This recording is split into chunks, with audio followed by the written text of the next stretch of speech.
సామంచి శ్రీనివాసు తిరుపతి పట్టణవాసి మా జిల్లా కార్యాలయానికి వచ్చి ఒక ఫిర్యాదు చేయడం జరిగింది. దానిలో తను నిన్న దాదాపు మధ్యాహ్నం 3 గంటల ప్రాంతంలో యూట్యూబ్లో ఒక వీడియో చూసినట్లు, దానిలో ఒక క్రైస్తవ మత ప్రబోధకుడు తిరుమల శ్రీవారి గురించి, అదేవిధంగా హిందూ ప్రజల యొక్క మనోభావాలు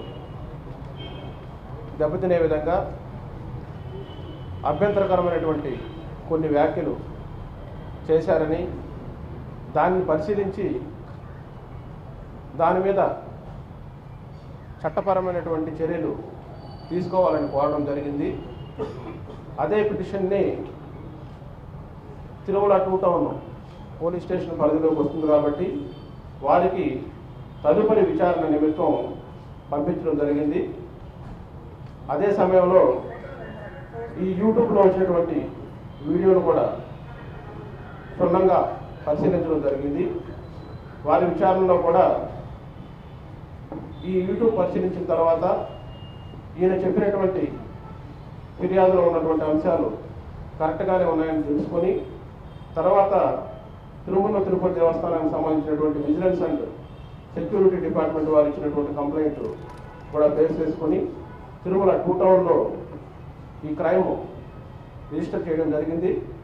crime number 100/2004 under section 3 of propagation of other religion in the place of worship or prayers prohibition act 2007 కింద, అదేవిధంగా section 66A and C of IT act 2000 కింద, అదేవిధంగా section 153A 295A read with 34 IPC కింద case నమోదు చేయడం జరిగింది.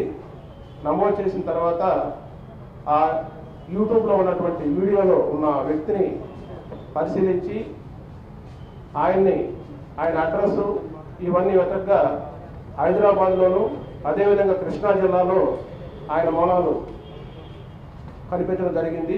దానికి సంబంధించి ఆయన్ని గాలించడం కోసం 2 ప్రత్యేక బృందాలను ఏర్పాటు చేశాము. దానిలో భాగంగానే రాత్రి 1:30 గంటలకి 1:30 AM ఈయన కృష్ణా జిల్లాలో ఉన్నటువంటి నూజివీడు సబ్ డివిజన్లో విసన్నపేట మండలంలో ఉన్న రామాపురం అనేటువంటి గ్రామంలో ఆయన్ని అదుపులోకి తీసుకోవడం జరిగింది. అదుపులోకి తీసుకున్న తర్వాత ఆయన్ని తిరుపతి పట్టణానికి తీసుకొచ్చారు. తదుపరి కేసులో విచారణలో భాగంగా పెద్ద మనుషుల సమక్షంలో ఆయన్ని విచారించగా ఆ వీడియో తనే చిత్రీకరించాలని, దాదాపుగా 2013వ సంవత్సరంలో ఈ సమైక్యాంధ్ర ఉద్యమం జోరుగా జరుగుతున్నటువంటి ఆ సందర్భంలో తనతో పాటు మత ప్రబోధకులుగా పనిచేస్తున్నటువంటి తన తమ్ముడు సుకుమార్, అదేవిధంగా జోసెఫ్, డేవిడ్, యేసురత్నం అనేటువంటి ఈ 5 మంది కలిసి తన జైలో వాహనంలో తిరుమల వెళ్తూ అలిపిరి టోల్గేట్ వద్ద మొదటగా వారి వెహికల్ ఆపడం జరిగింది. వీరి దగ్గర బైబులు, అదేవిధంగా ఇతర సామాగ్రి అంతా ఉండడం, దాన్ని టోల్గేట్ దగ్గర ఉన్నటువంటి విజిలెన్స్ అధికారులు ఆపి వాటిని స్వాధీనం చేసుకోవడం జరిగింది. వాటి కొరకు వీరి 5 మందిలో ఉన్నటువంటి యేసురత్నం అనేటువంటి అతన్ని దానికి అక్కడ కస్టోడియన్గా పెట్టి మిగతా వాళ్ళంతా కూడా పైకి వెళ్ళడం జరిగింది. పైకి వెళుతూ ఈయన అనేక రకాలైనటువంటి ఈ ప్రబోధాలు చేశారు, వ్యాఖ్యలు చేయడం జరిగింది. తిరుమల తిరుపతి స్వామివారి మీద అభ్యంతరకరమైనటువంటి వ్యాఖ్యలు చేస్తూ, అదేవిధంగా పైకి వెళ్ళిన తర్వాత ఈ దేవుని యొక్క గొప్పతనాన్ని కించపరుస్తూ క్రిస్టియానిటీలోకి రావాలని, జీసస్ అందరూ కూడా మేలు చేస్తారనేటువంటి వ్యాఖ్యలు చేయడం జరిగింది. దాన్ని ఆ వీడియోలో నుంచి తనే ఎక్కడ అప్లోడ్ చేశానని ఆ వీడియో ఓపెన్ చేసి ఆయన చేసినటువంటి వ్యాఖ్యలన్నీ కూడా ఆయన చూపించడం జరిగింది ఆ వీడియో ద్వారా. దాని ద్వారా అతన్ని అదుపులోకి తీసుకొని ఈరోజు తదుపరి విచారణ నిమిత్తం మళ్ళా పోలీస్ కస్టడీకి తీసుకుంటాం. ఈరోజు ఆయన జ్యుడిషియల్ రిమాండ్కి పంపించడానికి ఏర్పాటు చేయడం జరిగింది. ఈ విధంగా ఈయన అనేక రకమైనటువంటి వ్యాఖ్యలు చేయడం వల్ల ఇవన్నీ కూడా మత సామరస్యాన్ని, శాంతి భద్రతలను భంగం కలిగించేటువంటి విధంగా ఉండడం, అదేవిధంగా మతోన్మాదాన్ని రెచ్చగొట్టేటువంటి వ్యాఖ్యలు చేయడం ద్వారా ఇతను చట్ట వ్యతిరేకమైనటువంటి కార్యకలాపాలకు పాల్పడ్డాడు. ఈరోజు పైన ఉదహరించినటువంటి నేరాల కింద ఆయన ఈరోజు జ్యుడిషియల్ రిమాండ్కి పంపిస్తున్నాము. తదుపరి ఆయన్ని పోలీస్ కస్టడీకి తీసుకుని ఆయన ద్వారా ఆయన ఏ అయితే ఇన్స్ట్రుమెంట్స్ దీన్ని చేయడానికి ఉపయోగించాడో అవి, అదేవిధంగా వాహనాలు, మిగతా ముద్దాయిలు ఎవరైతే పరారీలో ఉన్నారో వాళ్ళందరినీ కూడా త్వరలోనే అరెస్ట్ చేసి చట్టపరమైనటువంటి చర్యలు తీసుకుంటాం. ఈ సందర్భంగా ప్రతి ఒక్కరికి కూడా, ప్రజలందరూ కూడా తెలియజేయడం ఏమంటే, మన భారతదేశం ఎన్నో వేల సంవత్సరాల నుంచి మత సామరస్యానికి పుట్టినిల్లు లాంటిది. ఇక్కడ అన్ని మతాల వారు కూడా ఎంతో సుఖ సంతోషాలతో కలిసి ఐకమత్యంగా జీవనం సాగిస్తున్నారు. అలాంటి సామరస్యాన్ని, శాంతి భద్రతలను భంగం కలిగించేటువంటి విధంగా కొంతమంది వారి స్వార్థ ప్రయోజనాల కోసం కొంతమంది మత ఛాందస శక్తులు ఇట్లాంటి ప్రయత్నాలు చేస్తూ ఉన్నారు.